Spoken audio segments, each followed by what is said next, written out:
kerja. Yang ketiga, meningkatkan daya saing perusahaan dan memperbaiki produktivitas. Yang keempat, menyesuaikan dengan peraturan yang ada. Misalnya, standar pelaksanaan pekerjaan yang dikeluarkan oleh asosiasi industri dan pemerintah untuk menjamin kualitas produksi atau keselamatan dan kesehatan kerja.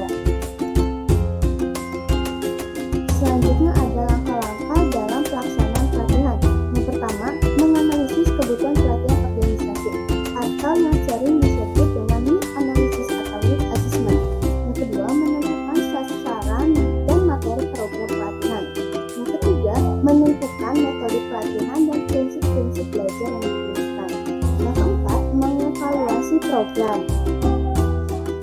Selanjutnya ada pemilihan metode pelatihan. Yang pertama, on-the-job training. On-the-job training yaitu dilakukan pada waktu jam kerja berlangsung, baik secara formal maupun informal. Yang kedua, off-the-job training. Off-the-job training yaitu pelatihan dan pengembangan yang dilakukan secara khusus di luar pekerjaan. Selanjutnya itu ada faktor efektivitas dari pelatihan. Yang pertama, participation atau partisipasi merupakan keterlibatan seorang peserta dalam kegiatan secara aktif dan secara berlangsung. Yang kedua, repetition adalah melakukan atau mengatakan secara berulang-ulang dalam usaha menanamkan ide dalam ingatan seseorang. Lalu yang ketiga, relevansi. Relevansi pelatihan mempunyai arti atau manfaat sangat penting pada seseorang. Lalu selanjutnya itu ada transferensi, artinya adanya kesesuaian antara pelatihan dengan pekerjaan yang dilakukan sehari-hari oleh pegawai.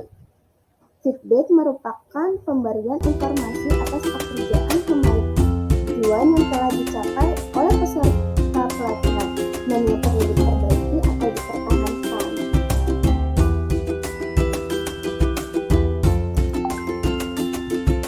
Lalu selanjutnya itu ada evaluasi pelatihan dan pengembangan.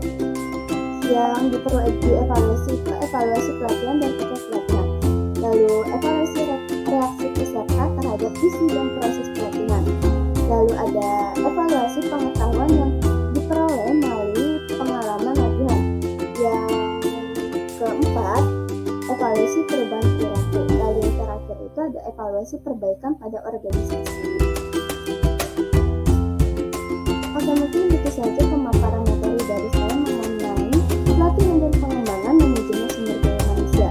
Kurang lebihnya mohon maaf. Wassalamualaikum